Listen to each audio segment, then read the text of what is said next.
Thank you. Thank you. Oh, it is so wonderful to be here with all of you on behalf of the Children's Defense Fund. I was listening backstage as Marion went through the 45 years that we have known each other, and even reminded me of some things that I had not recalled, namely that this event was the very first event that my husband and I went to after he was elected president. And so it's especially poignant and meaningful to me to be here again with all of you. And I want to start by congratulating the terrific young people that we are celebrating tonight. You will hear more about each of them because each has faced painful challenges, violence and poverty, abandonment, but they never gave up. They never stopped reaching, never stopped dreaming, and yes, they have beaten the odds. They call Troy the little poet who could. He's an artist on the basketball court and a flourishing writer in the classroom, and he dreams of becoming a filmmaker.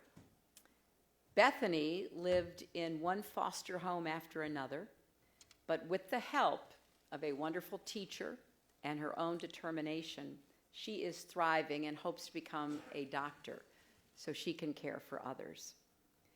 Carlos left a difficult childhood in Guatemala, made it to America all by himself. Then he took a second journey, making it all the way to college, where he is studying to become an engineer. Janet's secret weapon is her beautiful voice and her musical talent. Music has helped her overcome every obstacle that life has thrown in her path. And Yushabel persevered through domestic violence at home and bullying at school, and found her voice producing a student television show at school, and now she has set her sights on becoming a journalist. These fearless, generous, open-hearted, determined young people represent a rising generation that should give us all much hope for the future. And they represent the continuing commitment of the Children's Defense Fund and Marian Wright Edelman. Now, I will admit, coming here tonight wasn't the easiest thing for me. There have been a few times this past week when all I wanted to do was just to curl up with a good book or our dogs and never leave the house again. But if there's anyone who knows how to pick yourself up and get back on your feet and get to work, it is Marian. And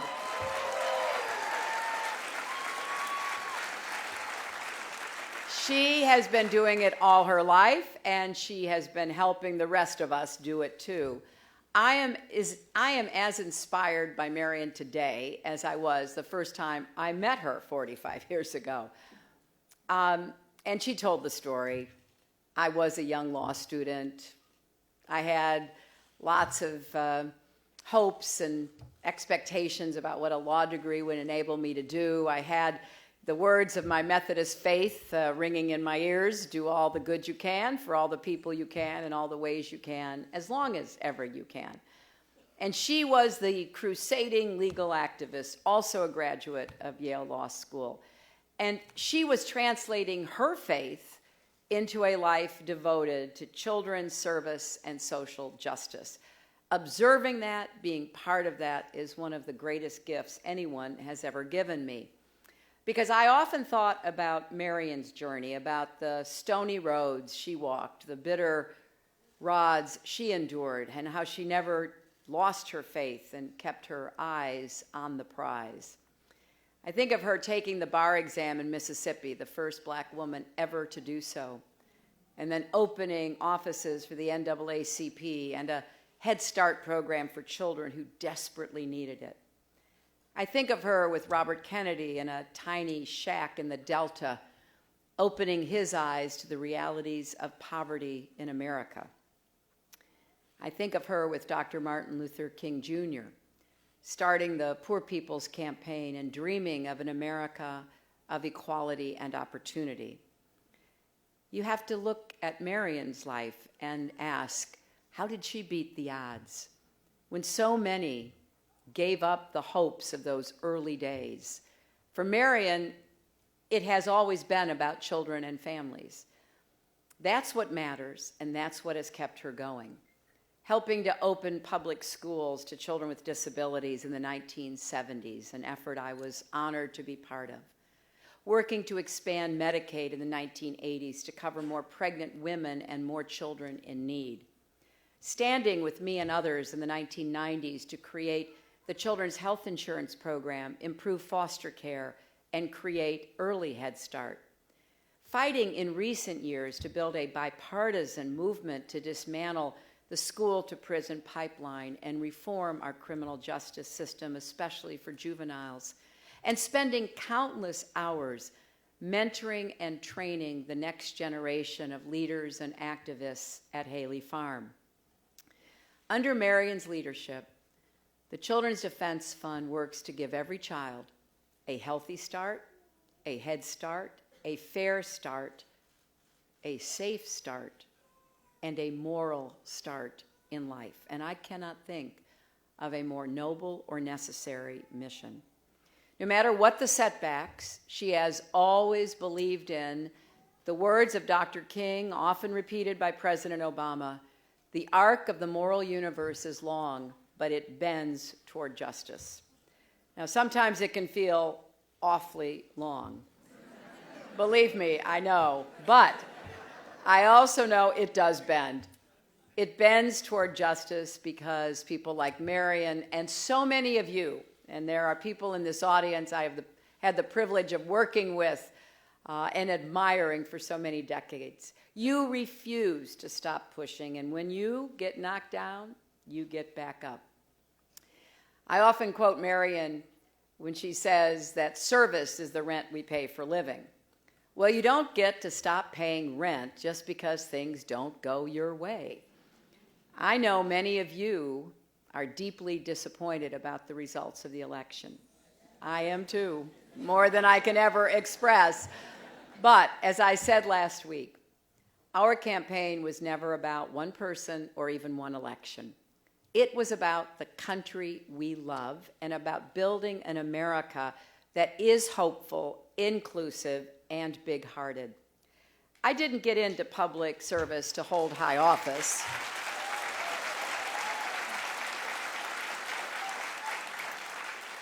"45 years ago, that would have seemed an absolute, incredibly wrong-headed view.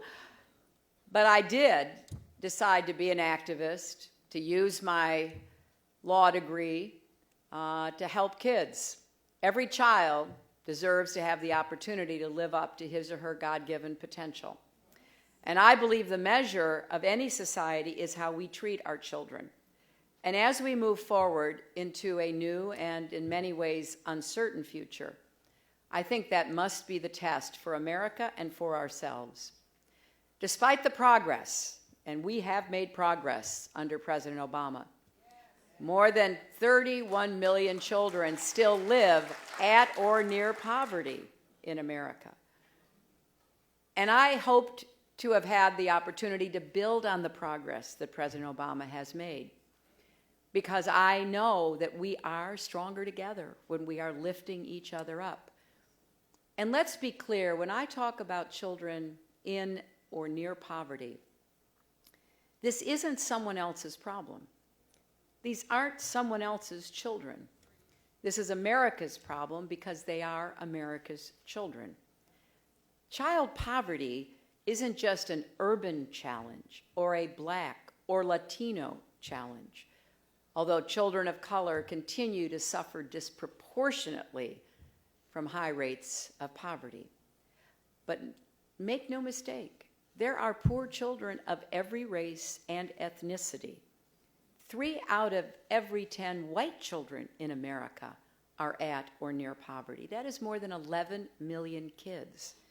And when you add in 11 million Latino children, more than 6 million Black children, 1.5 million Asian and American Indian children, nearly 2 million children of 2 or more races, the scope and scale of this challenge becomes clear. Poor children live in every state and every congressional district, so they deserve the attention and efforts of every one of our representatives and leaders. And the measure of success must be how many children and families climb out of poverty and reach the middle class. We know what works to support kids and give them opportunities to succeed. Parents need good paying jobs, affordable quality health care and child care, to have help balancing the demands of work and family. Communities need investments that lift families up, not neglect that lets them fall further behind. There are millions of children who will go to school tomorrow in classrooms with crumbling ceilings, empty bookshelves, and walls covered with mold. There are children in places like Flint, Michigan, drinking water poisoned by lead. And children all over our country face the daily danger of gun violence. We have to ask ourselves, what are we doing to give them the safe and healthy lives they deserve? There are also children who are afraid today, like the little girl I met in Nevada who started to cry when she told me how scared she was that her parents would be taken away from her and be deported. No child should have to live with fear like that. No child should be afraid to go to school because they're Latino or African American or Muslim or because they have a disability. We should protect our children and help them love themselves and love others. So, there's a lot of work to do. As long as any child in America lives in poverty, as long as any child in America lives in fear, as long as any child, not just here, but in the world, faces these challenges, there is work to do. Girls as well as boys in every country, on every continent, deserve that chance to fulfill their own potential. And it is going to take all of us doing our part. I wrote a book 20 years ago called It Takes a Village, and a lot of people asked, what the heck do you mean by that? Well, I meant what CDF has represented and understood from the beginning. None of us can raise a family, build a business, heal a community, or lift a country by ourselves. We have to do it together. So I urge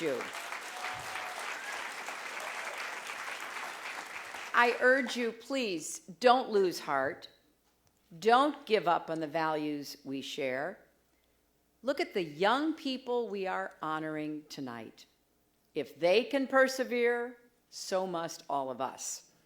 And if Marion has taught us anything, it's there are so many ways to make a difference. Organizations like CDF have never been more important. Businesses, philanthropists, foundations, congregations of every faith have to step up too, because there's work to be done in every community, debates to be joined in city halls and state capitals. And even if it may not seem like it right now, there is common ground to build on. A lot of governors and legislatures and mayors are pioneering new ways to support parents and provide children with early learning in red states as well as blue states. Many of our most important accomplishments for the well-being of children and families have come from both parties working together, like the Children's Health Insurance Program. You know, that could never have happened without Republican leaders. Now it covers 8 million kids. And even in this presidential campaign, for the first time ever, a broad consensus emerged about the importance of affordable, quality childcare and paid family leave. So we have work to do. And for the sake of our children and our families and our country, I ask you to stay engaged on every level. We need you. America needs you, your energy, your ambition, your talent. That's how we get through this. That's how we help to make our contributions to bend the arc of the moral universe toward justice. I know this isn't easy. I know that over the past week, a lot of people have asked themselves whether America is the country we thought it was. The divisions laid bare by this election run deep. But please listen to me when I say this. America is worth it. Our children are worth it. Believe in our country, fight for our values, and never, ever give up. Because over the past 2 years, I've met so many people who reaffirmed my faith in our country, all kinds of people, young people starting businesses, people working in every way they could to make the world a better place, police officers who put their lives on the line, members of communities who work with the police to try to keep everybody safe, immigrants who work so hard to become citizens, and so many people who work long hours caring for children and the elderly, even when the pay is not enough to support their own families. I met and had the chance to work and travel with mothers who lost children and turned around and started a movement for peace and justice. A pastor in South Carolina who shared his Bible with me, open to 1 Corinthians. Love never fails, it tells us, and I believe that. Way back when I was in college, and I gave the commencement speech, I said to my classmates then that our goal should be to make what appears to be impossible possible. Well, I may be older now, a mother and a grandmother. I've seen my share of ups and downs, but I still believe that we can make the impossible possible. And I will hope that the stories of the young people we're honoring tonight, Marion's story, all that she's achieved, the Children's Defense Fund has often made the impossible possible. And then finally, as some of you heard me say during the campaign, I draw hope and sustenance from another person who influenced my life and still does every day, my mother. I've talked about her difficult childhood. She was abandoned by her parents when she was just 8 years old. They put her on a train to California all by herself in charge of her little sister who was 3 years younger. She ended up in California where she was mistreated by her grandparents, ended up on her own working as a housemaid. She beat the odds. She found a way to offer me the boundless love and support she never received herself. I think about her every day, and sometimes I think about her on that train. I wish I could walk down the aisle and find the little wooden seats where she sat, holding tight to her younger sister, all alone and terrified. She doesn't yet know how much more she will have to face and even suffer. She doesn't yet know she will find the strength to escape that suffering. That's still years off. Her whole future is unknown, as it is for all of us, as she stares out at the vast country moving past her. And I dream of going up to her and sitting next to her and taking her in my arms and saying, look at me and listen. You will survive. You will have a family of your own, 3 children. And as hard as it might be to imagine, your daughter will grow up to be a United States Senator, represent our country as Secretary of State, and win more than 62 million votes for President of the United States.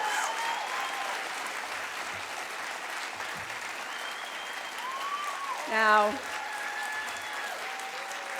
I can't, and you can't go back in time and hug all those children that preceded us, but we can do that now. We can reach out to make sure every child has a champion, because I am as sure of this as anything I have ever known. America is still the greatest country in the world.